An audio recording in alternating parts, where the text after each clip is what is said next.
4, 3, 2, 1, go! Kuda Guryang. Sebenarnya gejolak cinta mereka bangkit lagi saat sama-sama melihat keindahan tubuh yang begitu menggiurkan di siang hari. Karena begitu jelas indahnya, mereka ingin mencoba sensasi baru memadu kasih di dalam sungai. Tapi panggilan minta tolong sepertinya lebih diutamakan.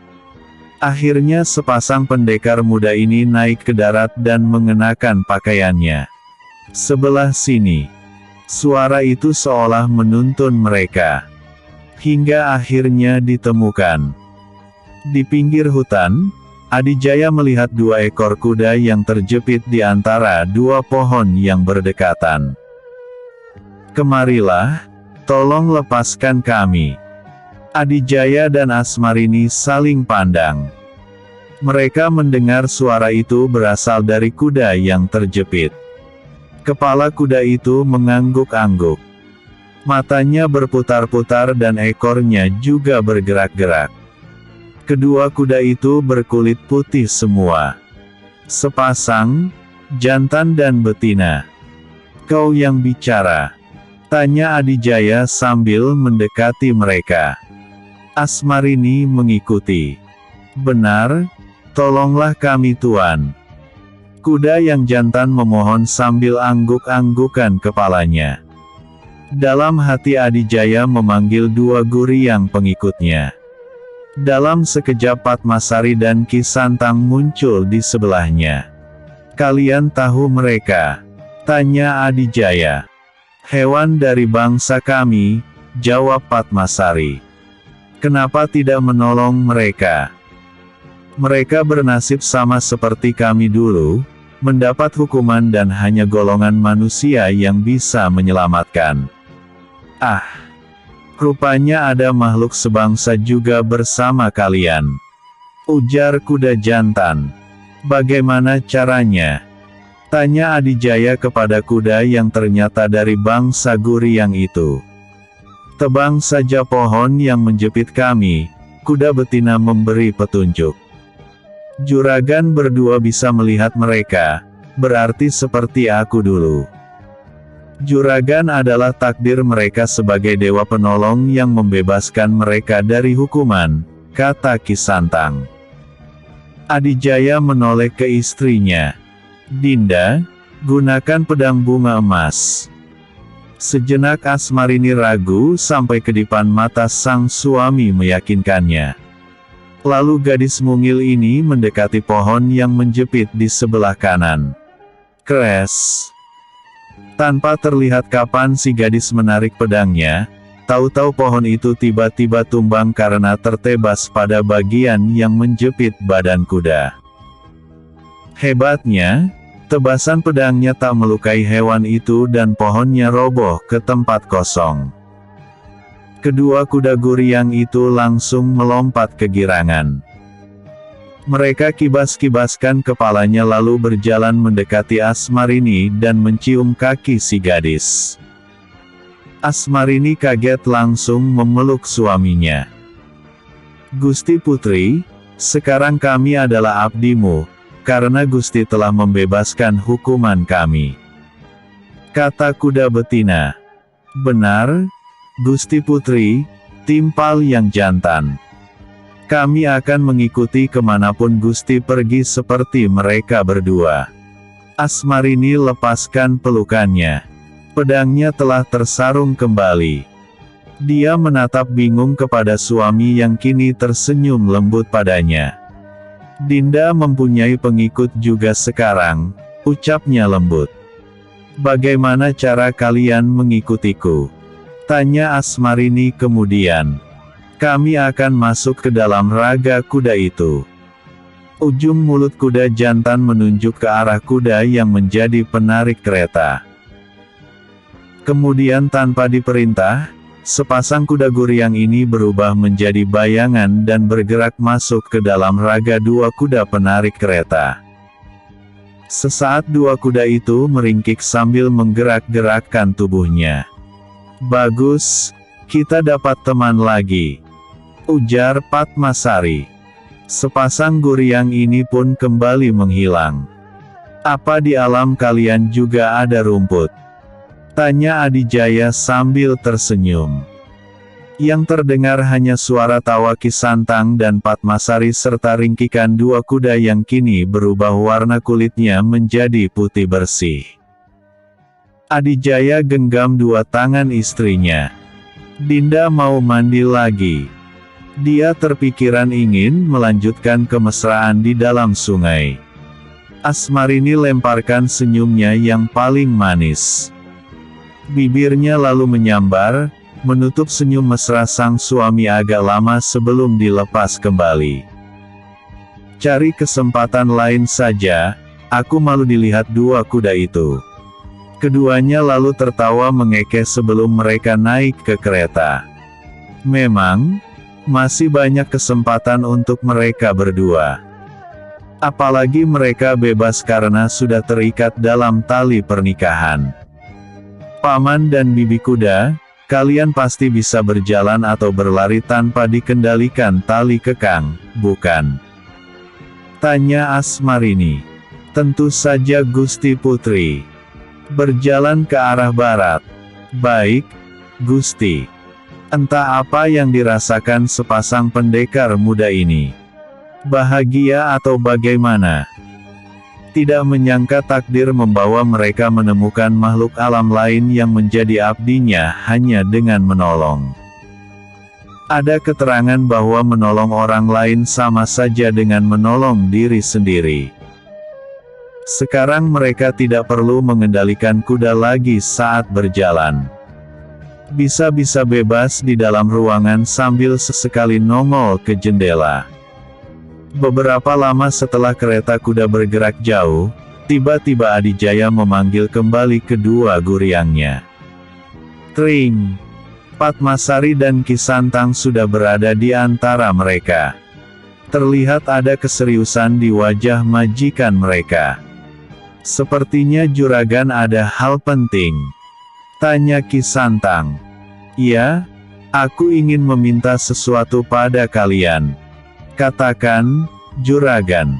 "Kami siap memenuhi," ujar Padmasari. "Aku mendapat firasat akan menghadapi rintangan dari bangsa kalian. Tenang saja, kami pasti akan turun tangan." "Bukan begitu," tukas Adijaya. "Pertama, aku ingin kalian jangan sampai terdeteksi berada di dekatku. Tapi sebenarnya tetap ada di dekatku, mengerti?" Ki Santang dan Padmasari angguk-angguk mengerti lalu saling pandang. Mereka tahu sifat majikannya yang ingin menyelesaikan masalah sendiri tanpa bantuan mereka. Kecuali kalau sudah terdesak. Kedua, kalaupun nantinya kalian terdeteksi juga, maka sembunyikan jati diri kalian sebagai Guryang bangsawan. Sepasang Guryang kembali angguk-angguk kepala. "Kami selalu siap melaksanakan perintah juragan," ujar mereka berbarengan. Mereka ingat dulu ada beberapa Guryang pengikut Rangrang Geni yang ingin menaklukkan mereka. Malah Guryang-Guryang itu minta tolong agar lepas dari jeratan buhul Rangrang Geni setelah tahu identitas mereka sebagai Guryang bangsawan. "Ada lagi yang ingin aku tanyakan." "Silakan, juragan." "Bisakah manusia melawan Guryang?" Ki Santang tertawa mengekeh membuat Adijaya kerutkan dahi. "Juragan lupa, dulu pernah melumpuhkan Birawayaksa. Manusia yang berubah menjadi siluman." Ki Santang mengingatkan. Adijaya menghempaskan napas sambil menepuk jidatnya.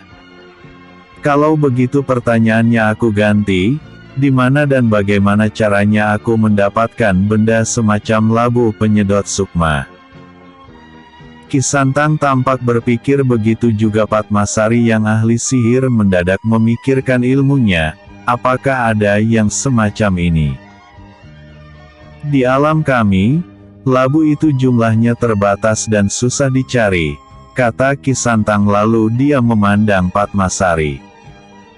Apa kau mau bekerja sama denganku? Tanyanya kepada guru yang cantik itu.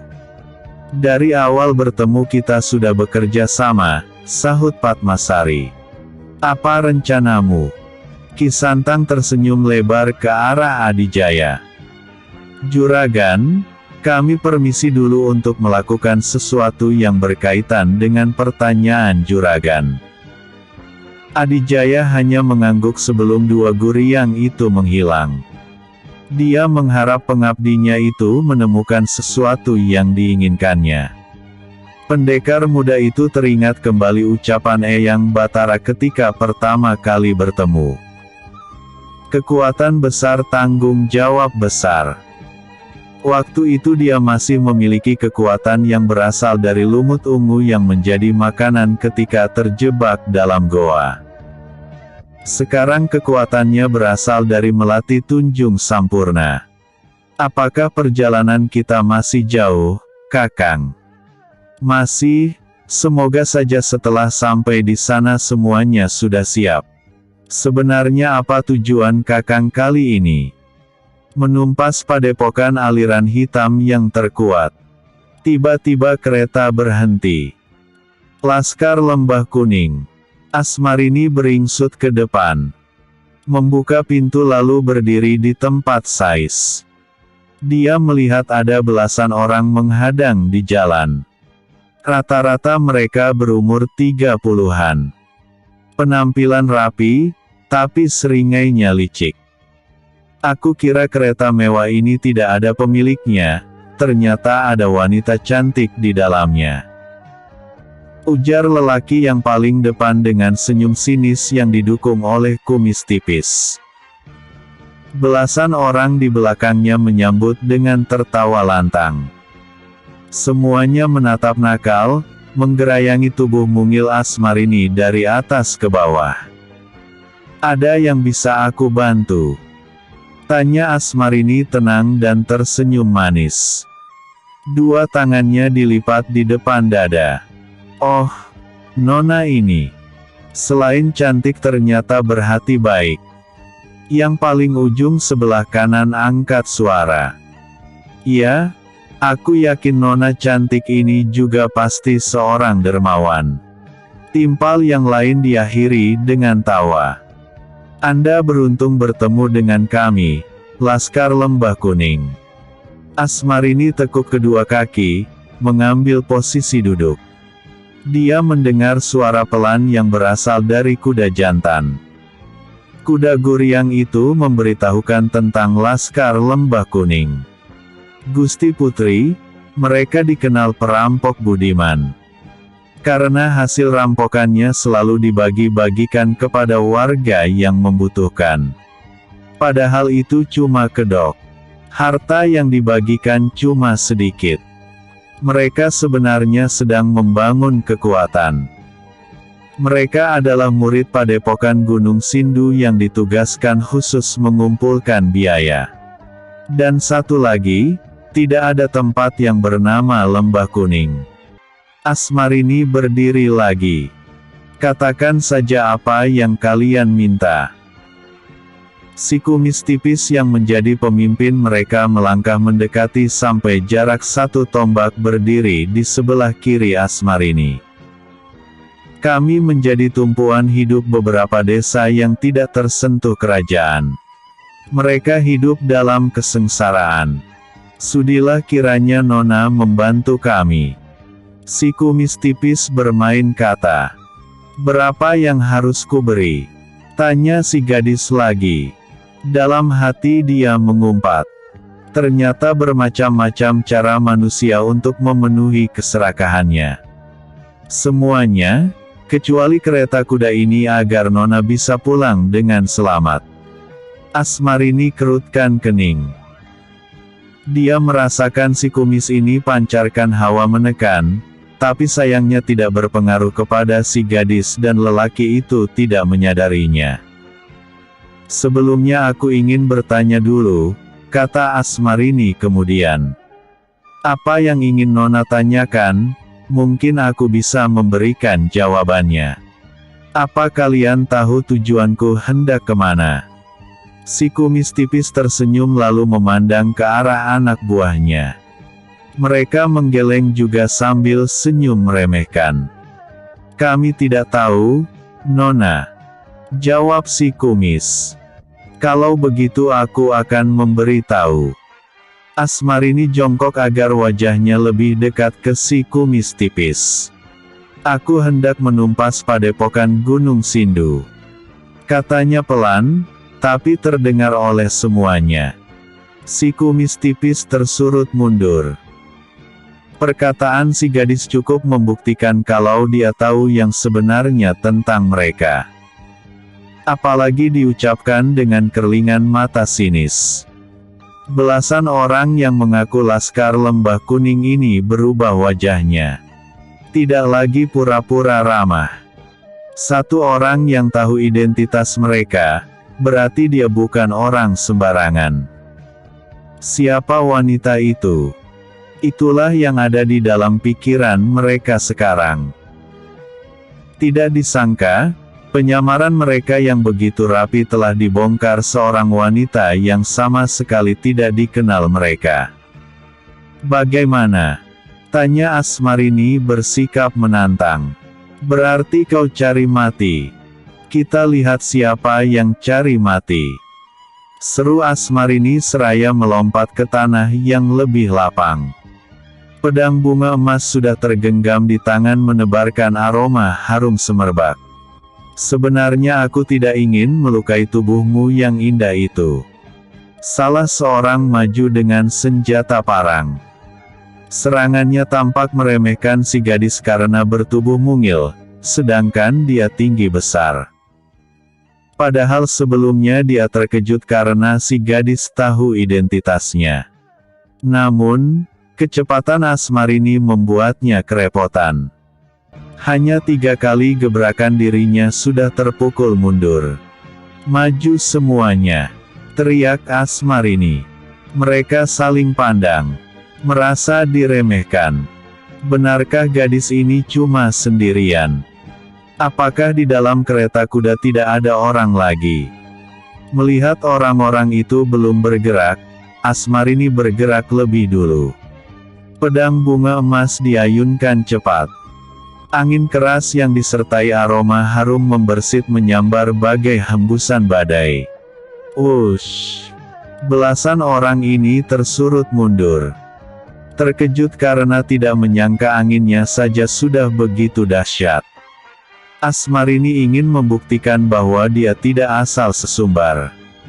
Dia ingin menunjukkan bahwa kekuatannya harus diperhitungkan. Asmarini tidak memberi kesempatan kepada orang yang paling dekat. Pedangnya sudah memberikan luka sabetan cukup dalam di perut 2 orang sekaligus. Kres! Kres! Kemarahan orang-orang Laskar Lembah Kuning ini mulai tak bisa ditahan lagi. Namun, sayang persiapan mereka menyerang terhitung lambat. Ini karena awalnya menyepelekan kemampuan si gadis. Kini mereka sudah menyerang secara bersamaan dan bergantian. Mempersempit ruang gerak Asmarini. Tidak tanggung-tanggung senjata parangnya langsung digunakan. Awalnya mereka tergiur dengan kemolekan tubuh Asmarini, sekarang tidak segan-segan lagi. Tenaga dalam Asmarini yang sudah meningkat berkat bantuan suaminya cukup membantu gerakannya sehingga lebih cepat dan gesit. Sekali ayun, mampu menangkis beberapa senjata lawan. Selain itu, aroma harum yang memenuhi udara juga membantunya, membuat lawan-lawannya terasa pusing sehingga gerakannya sedikit kacau. Si kumis tipis berada agak jauh dari arena pertarungan. Dia mencari jalan untuk menyerang secara curang. Dia menunggu saat Asmarini lengah. Namun, dia juga terganggu dengan aroma harum yang terpancar. Maka dia mencoba menutup indera penciumannya. Sementara itu, meski dikeroyok ternyata belum satupun serangan lawan yang mampu menyentuh si gadis. Dalam hati sendiri, Asmarini merasa girang dengan peningkatan kemampuannya. Tubuhnya semakin ringan dan gerakannya juga semakin gesit. Yang dia hadapi sebenarnya murid-murid padepokan Gunung Sindu yang dibilang padepokan aliran hitam terkuat. Apalagi ingat suaminya yang ingin menumpas mereka, maka dia pun merasa ini juga bagian dari tugasnya. Tidak tanggung-tanggung, begitu mendapat kesempatan, Asmarini menyerang balik. Sekali babat 5 tangan lawan terputus oleh pedangnya. Wah! Jeritan kesakitan terdengar dari mereka yang langsung mundur dari arena pertarungan. Si kumis tipis geram bukan main. Dimasukkan tangannya ke balik baju, dia mengambil senjata rahasia. Dia bergerak memutar mencari posisi yang tepat untuk melancarkan serangan bokongan. Sementara anak buah yang dia pimpin mulai berkurang karena banyak yang terluka. Bukan luka ringan, tapi luka yang membuat mereka tak mampu melanjutkan serangan. Setelah beberapa saat kini terbuka kesempatan buat si kumis tipis. Senjata rahasia yang berupa paku-paku kecil sudah tergenggam di tangan. Segera dia lemparkan ke arah Asmarini. Sring.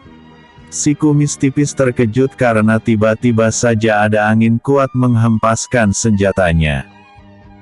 Bahkan ada beberapa yang melesat balik ke arahnya. Beruntung dia lebih cepat menghalaunya dengan parang. Lelaki ini mendengkus kesal. Jelas ada orang lain yang melindungi Asmarini.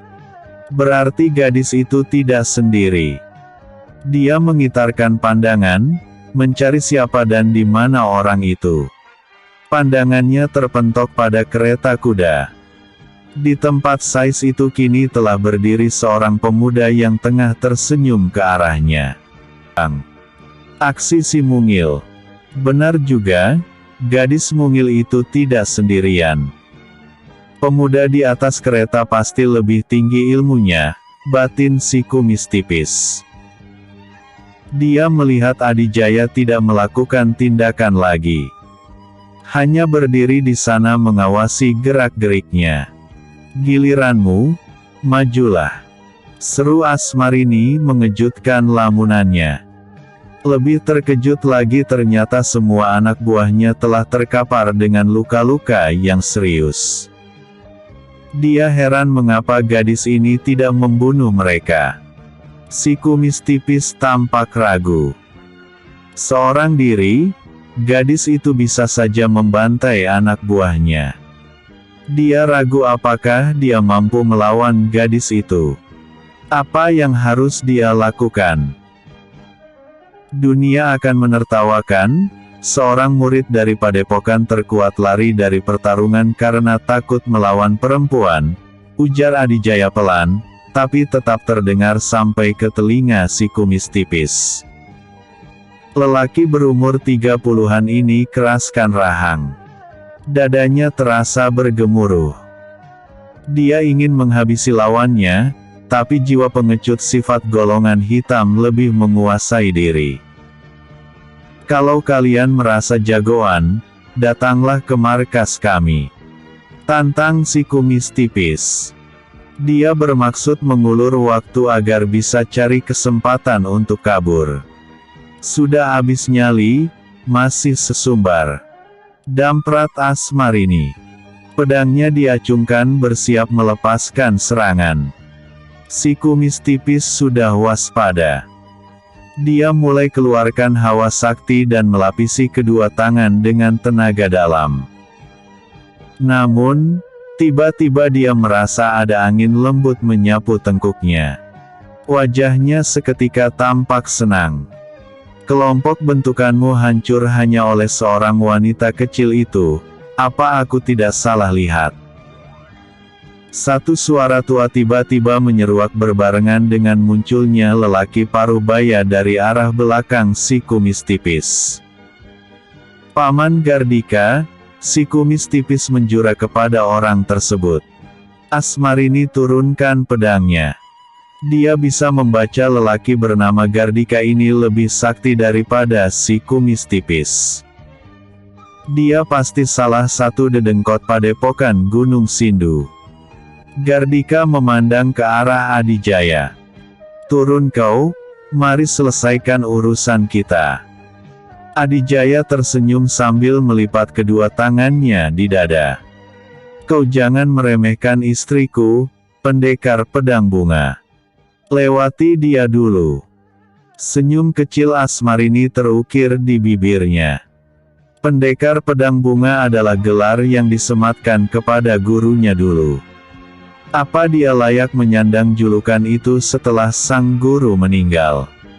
Kau yang meremehkanku, anak kemarin sore bisa apa dia? Semprot Gardika. Jangan hanya melihat dari penampilan, tua bodoh. Biar aku buktikan bahwa nenekmu saja takkan mampu menyentuhku. Sentak Asmarini seraya mengayunkan pedang bunga emas dengan cepat. Wut! Mau tak mau Gardika bergerak menghindar. Sambaran angin dari pedang berbahan emas itu terasa merobek kulit. Dia memang bisa lepas dari serangan pertama. Namun, serangan susulan begitu cepat datang. Gardika menghindar dengan mengambil jarak agar dia leluasa menarik napas dan menghimpun kekuatan. Dia juga segera tutup indera penciuman agar tidak terpengaruh aroma harum yang terpancar dari pedang bunga emas. Dalam belasan jurus, salah satu dedengkot padepokan Gunung Sindu mampu mengimbangi kecepatan lawan. Dia lebih banyak menghindar. Dia akui, Asmarini layak diperhitungkan. Jurus berikutnya Gardika sudah mengeluarkan senjata parangnya. Pedang bunga emas cukup mengancam jiwanya sehingga dia terpaksa keluarkan senjatanya. Terdengar suara tawa mengejek dari Adijaya. Wajahnya yang memerah karena malu tak bisa disembunyikan lagi. Pemuda itu ternyata tidak asal sesumbar. Gardika kagum. Di usia muda mereka sudah memiliki kesaktian yang tinggi. Pasti dulu dia tidak ikut bersama Mahagurunya ketika terjadi sengketa antara murid-murid Mahaguru Manguntara dari Padepokan Karangbolong. Waktu itu Mahaguru Gentasora menarik mundur pasukan muridnya karena tidak mau bentrok dengan Adijaya karena melihat payung terbang yang dipegang Adijaya. Gardika mendapat tugas rutin untuk mengambil harta yang sudah dikumpulkan Laskar Lembah Kuning dan kemudian dibawa ke Padepokan. Namun, dia mendapati markas kecil pimpinan si kumis tipis itu dalam keadaan kosong. Dia menyangka Laskar itu sedang menjalankan aksinya, jadi dia menunggu saja di sana. Ternyata mereka lama kembali. Akhirnya Gardika yang tidak sabaran segera mencari mereka. Rupanya Laskar Lembah Kuning mengalami hambatan. Yang tak diduga, hanya seorang wanita bertubuh mungil ini yang mampu menghambat mereka. Sekarang dia juga dibuat kerepotan oleh serangan si gadis yang begitu lincah dan gesit. Asmarini tidak memberi celah sedikitpun. Beruntung dia bisa atur napas agar tidak kehabisan saat bertarung. Gadis ini terus menunjukkan jurus-jurus indah, tapi mematikan. Dimulai dari jurus tarian Japati dipadukan dengan tarian Raja Wali. Adijaya mengajarkannya, bahwa jangan terpatok pada satu jurus dan kemudian bertahap ke jurus yang lebih tinggi. Tapi gabungkan dan kombinasikan semua jurus yang ada. Bahkan seandainya dua tangannya sama-sama menggenggam senjata, maka gunakan jurus yang berbeda antara tangan kanan dan kiri. Sekarang Asmarini merasakan hasilnya atas ajaran suaminya. Dia merasakannya sejak melawan anak buah Resi Danuranda. Selain tenaga dalam yang makin bertambah, keterampilan memainkan jurus juga semakin sempurna. Tak pernah berhenti hatinya memuji sang suami. Baginya, Adijaya adalah suami sempurna. Senyum terus mengembang menghiasi wajah cantik imut Asmarini. Dia seolah tidak takut sedikitpun dengan lawannya. Sementara Gardika dibuat emosi oleh sikap lawannya. Semula dia cukup tenang menghadapi Asmarini. Kini dia diburu nafsu ingin segera menjatuhkan gadis itu. Diam-diam lelaki ini merinding. Bagaimana kalau suami istri ini saling berkolaborasi? Di tempat lain, si kumis tipis tampak kebingungan. Dorongan dalam hatinya dia ingin kabur dari tempat itu, tapi Adijaya tak pernah lepas mengawasinya.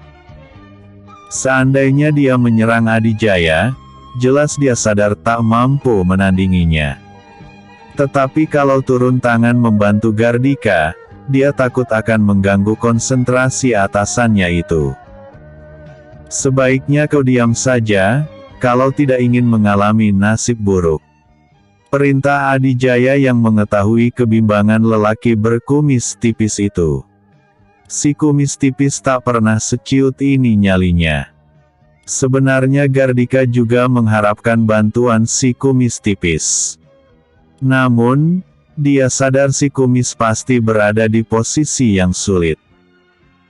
Suami dari gadis ini pasti tidak akan tinggal diam. Hatinya benar-benar dongkol. Tidak menyangka dia akan menghadapi lawan sesulit ini. Dia benar-benar tidak percaya. Sudah puluhan jurus berlalu, lawannya masih bergerak lincah seolah tidak kehabisan tenaga.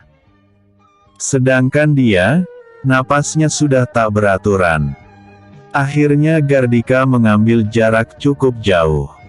Dia buang senjatanya. Dia kerahkan semua tenaga dalam terutama ke bagian tangannya. Mulutnya merapalkan sebuah ajian.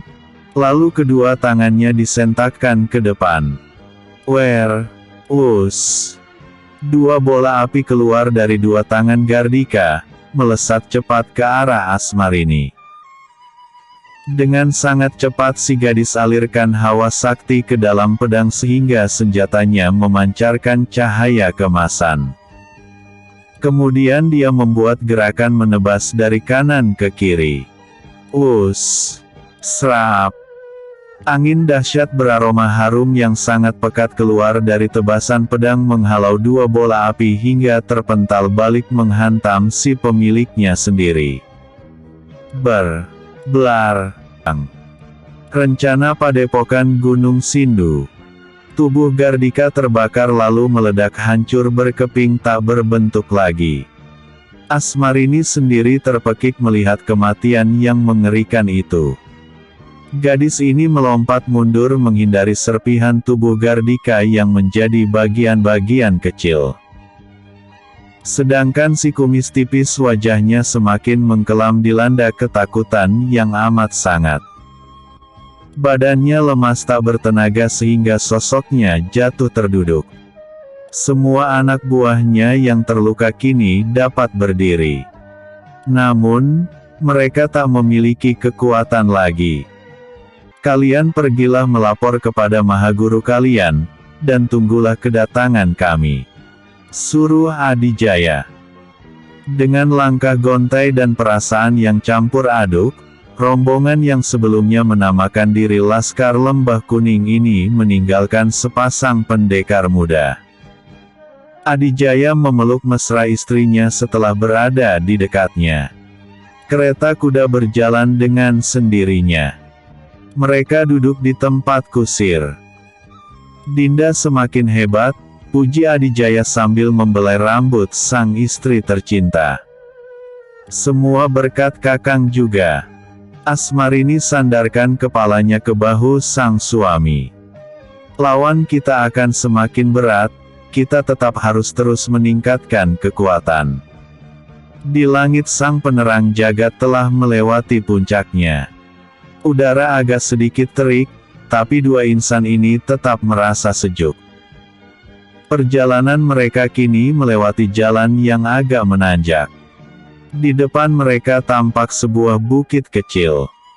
Sementara itu di alam lain, tempatnya makhluk Guryang. Padmasari tampak duduk bersila sambil memejamkan kedua mata. Mulutnya komat kamit merapalkan berbagai mantra. Sedangkan Kisantang dalam wujud aslinya yang berupa raksasa berkulit biru sedang melakukan sesuatu yang tampak aneh. Tubuhnya berputar-putar salto di udara, cukup cepat dan tidak berhenti sekalipun. Kisantang yang sering berwujud payung terbang sedang menambah kesaktiannya dengan cara seperti itu. Bukan hanya payung yang kuat sebagai pelindung atau cepat dalam terbang melayang, tapi akan menambah fungsi lain yang sedang dibutuhkan oleh majikannya. Padmasari sedang menciptakan mantra agar keberadaan mereka di dekat Adijaya tidak dapat disirap atau dideteksi Guryang atau siluman yang lain. Begitulah dua Guryang ini bahu-membahu membantu sang majikan dengan sukarela. Karena Adijaya yang telah mengakhiri hukuman mereka dari Raja Guryang. Sudah sepantasnya mereka mengabdi. Lain halnya dengan Rangrang Geni atau Gentasora. Rangrang Geni menggunakan alat bernama buhul penjerat untuk menangkap Guryang dan menjadikannya budak. Setelah lepas dari jeratan buhul, mereka tak peduli lagi dengan nasib Rangrang Geni. Gentasora juga harus melakukan tapa khusus agar bisa bertemu dan bekerja sama dengan Guryang. Akibatnya dia harus menyanggupi perjanjian dan memenuhi permintaan makhluk itu. Di padepokan Gunung Sindu ada 5 dedengkot yang menjadi murid langsung Mahaguru Gentasora. Semuanya berusia hampir 70 tahunan. Gentasora sendiri sebenarnya sudah berusia 120 tahun. 5 dedengkot itu adalah Abilawa, Hanujara, Dadung Aksa, Komba dan Gardika. Kecuali Gardika, keempat lainnya sedang menghadap Mahaguru di ruang pertemuan khusus petinggi padepokan. Gardika sedang menjalankan tugas, jadi hanya kalian yang kuundang ke sini, kata Gentasora memulai pembicaraan. Dia belum tahu kalau Gardika sudah tewas. Apakah Mahaguru hendak membicarakan rencana yang sempat tertunda? Tanya Komba. Disahuti yang lain dengan anggukan kepala. Keempat dedengkot ini menampilkan wajah menyeramkan. Ini karena efek ilmu yang dipelajari. Hampir semuanya ilmu hitam dan itu ajaran Mahaguru mereka. Bisa dibilang mereka adalah murid langsung Mahaguru. Ya, dulu salah satu dedengkot Karang Bolong sempat kita kuasai. Kita hampir saja berhasil kalau tidak ada anak yang berjuluk pendekar payung terbang itu, ungkap Mahaguru. Mereka sudah tahu gambarannya tentang pemuda yang tidak lain adalah Adijaya itu. Berarti Mahaguru sudah mempunyai kekuatan yang menandingi dia. Tanya Abilawa. Tentu, dia memiliki Guryang pendamping, maka aku juga sudah mempunyai makhluk dari alam lelembut itu. Keempat muridnya tampak tersenyum senang dan saling pandang. Tentu saja senang karena mereka juga akan mendapatkan bagian bila Mahaguru mereka berhasil menjadi orang terkuat di bumi Tarumanagara. Apa rencana Mahaguru sekarang? Tanya Hanujara. Makhluk Guryang akan melawan makhluk Guryang lagi, aku akan mengatasi anak itu. Aku yakin, tanpa pendampingnya dia bukan apa-apa. Lantas tugas kami? Tanya Dadung Aksa. Kalian pimpin murid-murid menyerang Karang Bolong. Padepokan itu sudah keropos karena murid utama Manguntara telah tewas semua.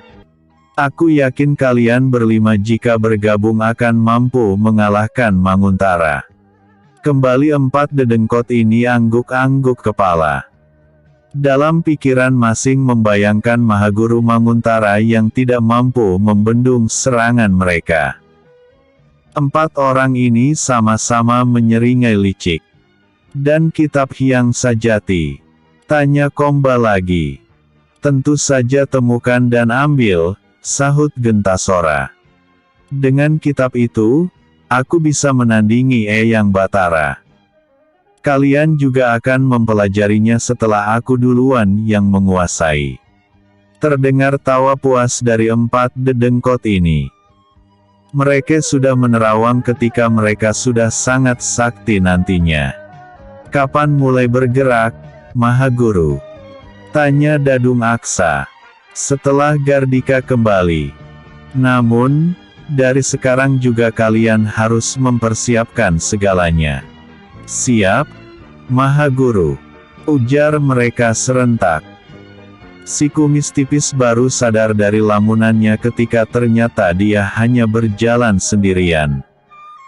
Kemana anak buahnya? Lalu dia membalik badan dan menelusuri jalan yang semula dia lalui dengan langkah yang cepat. Ternyata setelah puluhan tombak akhirnya mereka ditemukan. Tampak mereka sedang berdebat, entah apa yang dipermasalahkan. Si kumis langsung menghampiri mereka. Ada apa ini? Kenapa kalian berhenti si dini? Ada yang tidak ingin kembali ke padepokan? Jawab salah seorang dengan wajah ketakutan. Siapa? Orang itu menunjuk kepada beberapa temannya yang tampak memisahkan diri. Aku sudah tidak memiliki ilmu apapun lagi, berarti aku hanya orang biasa dan bukan lagi murid padepokan Gunung Sindu, salah satunya memberikan alasan yang diiyakan beberapa temannya. Apa kau lupa peraturan padepokan? Hardik si kumis. Seketika orang-orang itu mengkerut ketakutan. Tentu saja mereka tahu aturan padepokan. Barang siapa yang ingin keluar atau tidak menjadi murid lagi, maka harus meninggalkan nyawanya. Namun, sebenarnya sama saja bagi mereka kalau kembali ke padepokan. Mereka akan menerima hukuman. Yang paling berat tentunya hukuman mati. Baik, rupanya kalian ingin cepat mati. Si kumis tarik senjata parangnya. Kres, kres, kres. Dalam sebentar saja dia sudah membantai orang-orang itu tanpa ampun. Mereka jelas tak bisa melawan karena tidak berdaya lagi. Orang-orang lainnya berusaha memalingkan wajah. Baru kali ini mereka merasakan kengerian dan ketakutan.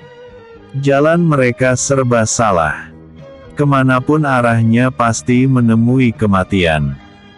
Diam-diam mereka menyesal menjadi murid padepokan Gunung Sindu. Termasuk si kumis tipis juga. Dia hanya berharap setelah melapor nanti, hukumannya diperingan. Bagaimanapun juga kematian Gardika harus segera diberitahukan. Apa kalian juga ingin cepat mampus seperti mereka?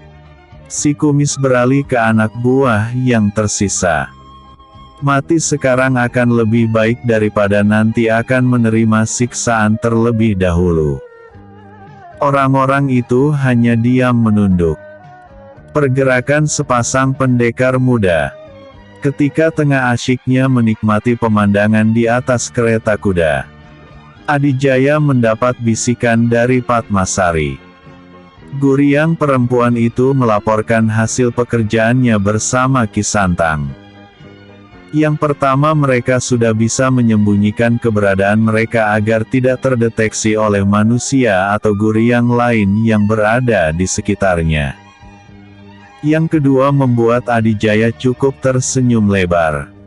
Ini sesuai dengan keinginannya. Ternyata Kisantang mampu mewujudkan hal itu. Apa itu? Nanti saja disebutkannya. Biar tidak tertebak. Mengapa Kakang senyum-senyum sendiri? Tanya Asmarini saat memperhatikan suaminya. Mereka berhasil menemukan sesuatu, Dinda. Mereka. Temannya mereka. Adijaya menunjuk ke arah kuda. Oh, Asmarini angguk-angguk mengerti. Pasti Kisantang dan Padmasari. Tiba-tiba kereta berhenti, padahal tidak ada apa-apa di sekitar tempat itu. Ada apa, Paman dan Bibi Kuda? Tanya Asmarini. Kami mendapatkan berita, entah apa ini penting untuk Gusti Putri. Katakan saja. Padepokan Gunung Sindu berniat menyerang Padepokan Karangbolong. Bagaimana, Kakang? Tanya Asmarini kepada suaminya. Ini termasuk penting. Padepokan Karangbolong sudah kehilangan 4 murid terkuat. Jika Gunung Sindu juga mempunyai murid-murid terkuat, kemungkinan Karangbolong tidak akan mampu bertahan. Adijaya mengutarakan pemikirannya. Jadi bagaimana? Kita bagi tugas, Dinda. Baik, apa tugasku? Paman dan Bibi Kuda, apa kalian bisa membawa terbang kereta ini? Tanya Adijaya kepada sepasang kuda guriang. Tentu saja bisa, Juragan. Bagus. Dinda, nanti kalau sudah gelap pergilah ke Padepokan Karangbolong. Bantu mereka. Asmarini tampak menerawang.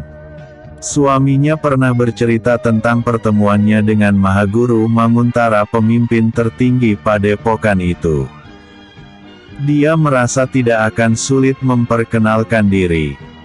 Dan, Kakang? Tanya sang istri. Aku akan mengikuti rombongan murid Gunung Sindu itu sampai ke markas mereka. Jangan khawatir. Jika butuh bantuan aku akan mengirim Kisantang atau Padmasari. Oh, ya. Kenapa harus malam hari berangkatnya? Biar tidak kelihatan aneh, siang-siang ada kereta terbang, jawab Adijaya sambil mencubit hidung lancip istrinya. Sang istri membalasnya dengan kecupan.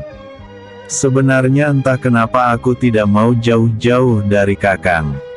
Asmarini menyandar manja ke dada sang suami. Aku akan segera menyusul. Setelah urusan selesai, kita bisa main-main di pantai yang ada di sana. Sepasang suami istri ini saling tatap cukup lama. Kemudian mereka berpagutan juga cukup lama sebelum akhirnya Adijaya melesat terbang menggunakan payungnya. Asmarini memerintahkan sepasang kuda agar berlari cepat. Kereta memang melaju cepat, tapi terlihat kaku tanpa terguncang-guncang oleh jalan yang berbatu dan tidak rata. Ternyata keempat rodanya tidak menapak di tanah, melainkan melayang sedikit di udara. Paman dan Bibi Kuda, dari mana kalian mendapat informasi itu? Tanya Asmarini yang tiba-tiba saja penasaran. Itu kelebihan kami, Gusti Putri. Karena kami tahu Gusti Putri dan Juragan punya rencana terhadap mereka, jadi kami mencari-cari berita tentang mereka. Asmarini tidak bertanya lagi.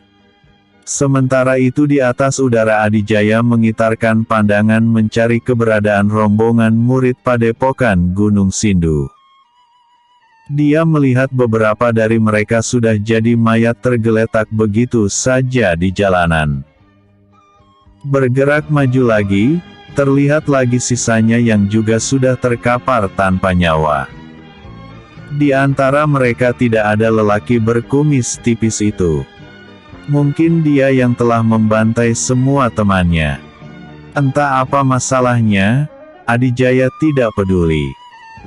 Adijaya mencari satu orang lagi yang kemungkinan masih hidup, karena si kumis tipis masih tidak dihilangkan ilmunya. Hanya dia satu-satunya yang bisa membawa ke markas Padepokan Gunung Sindu. 3 hari kemudian dengan tergopoh-gopoh dan ketakutan yang amat sangat, si kumis tipis sampai di padepokan Gunung Sindu. Dia tidak berani masuk ke dalam. Dia hanya melapor di bagian penjagaan. "Kuntawala, kenapa wajahmu kelihatan ketakutan?" tanya salah satu dari 3 penjaga gerbang depan. "Tolong laporkan, Guru Gardika tewas," jawabnya, lalu tubuhnya ambruk karena kelelahan. 2 orang penjaga segera membopong tubuh si kumis yang bernama Kuntawala itu ke dalam. Mereka langsung menemui salah satu guru atau dedengkot yang ada di ruang pertemuan umum. "Kenapa dia?" tanya Komba yang kebetulan ada di sana. "Dia melaporkan bahwa Guru Gardika tewas." "Apa?" Rambut Komba tampak berjingkrak. Wajahnya yang marah menunjukkan ketidakpercayaan dengan apa yang barusan dia dengar. Lalu tampak 2 jarinya menyentik udara. Dari 2 jari itu melesat cahaya bulat kecil menghantam tubuh Kuntawala. Si kumis ini tiba-tiba sadar dan segera bangun. "Jangan berkata dusta kalau tidak ingin nyawamu lepas," ancam Komba. Setelah menenangkan hatinya, Kuntawala mulai menceritakan kejadiannya dari awal dia menghadang sebuah kereta kuda sampai tewasnya Gardika, salah satu guru atau dedengkot padepokan. Komba benar-benar tidak percaya seorang wanita muda bisa mengalahkan Gardika. Kuntawala juga mengatakan dia telah membunuh semua murid bawahannya karena tidak ingin kembali ke padepokan. Kabar ini telah sampai ke telinga Mahaguru Gentasora. Dia sangat terkejut mendengarnya. Padahal sebelumnya dia tidak mendapat firasat apa-apa. Sepasang suami istri yang masih muda dan menaiki kereta kuda mewah, gumam Gentasora mengulang perkataan yang dilaporkan Kuntawala. "Periksa, jangan-jangan Kuntawala diikuti mereka," perintah Sang Mahaguru. Beberapa murid segera bergegas menuju gerbang padepokan dan sekelilingnya. Sedangkan keempat dedengkot utama segera dikumpulkan juga di ruangan khusus mereka. "Kalian berangkat sekarang juga menyerang Karangbolong, biar suami istri itu aku yang urus di sini. Mereka pasti menguntit sampai ke sini." Tanpa menjawab lagi, keempat murid utama ini segera meninggalkan ruangan. Mereka mengumpulkan murid-murid andalan masing-masing. Beberapa lama kemudian, sekitar 400-an murid padepokan Gunung Sindu turun gunung dipimpin 4 dedengkot utama. Mereka hendak menyerang padepokan Karangbolong. Serangan yang sudah lama direncanakan. Seharusnya ada 5 dedengkot. Namun, tidak disangka salah satunya yang bernama Gardika mengalami nasib sial. Di saat pikirannya dipusingkan atas apa yang menimpa Gardika, tiba-tiba datang salah seorang murid menghadapnya. "Jika tidak ada yang penting jangan menghadapku," hardik Gentasora. "Ampun, Mahaguru, ada tamu yang ingin bertemu." "Tamu?" desisnya. Seketika teringat pasti mereka yang mengikuti Kuntawala. Tidak salah lagi. Gentasora segera keluar. Banyak yang komentar tentang covernya yang mungkin jelek, hihihi. Terus terang, saya agak susah mencari gambar karakter Nusantara yang membawa payung. Karena ceritanya berlatar Nusantara, terutama Tanah Sunda. Jika pernah nonton film Wiro Sableng 2018, yang dibintangi langsung oleh Vino G. Bastian, anaknya Bastian Tito penulis Wiro Sableng, maka akan menemukan karakter yang membawa payung. Yaitu Hanatarue yang berperan sebagai pendekar pemetik bunga. Jadi saya ambil saja ini buat dijadiin cover. Kalau karakter dari luar negeri mah banyak. Kayaknya saya harus ganti cover lagi. Atau kalau ada teman-teman yang punya, Silakan sarannya ditunggu. Di bawah ini ada cover baru yang direncanakan sebagai gantinya, dan ada juga cover lama yang sudah pernah dipakai. Terima kasih. Cover yang pernah digunakan. Ini juga cover rencana. Atau yang ini. Pilih mana? Ya. Episode sebelumnya. Rencana Padepokan Gunung Sindu. Episode berikutnya. Mata-mata.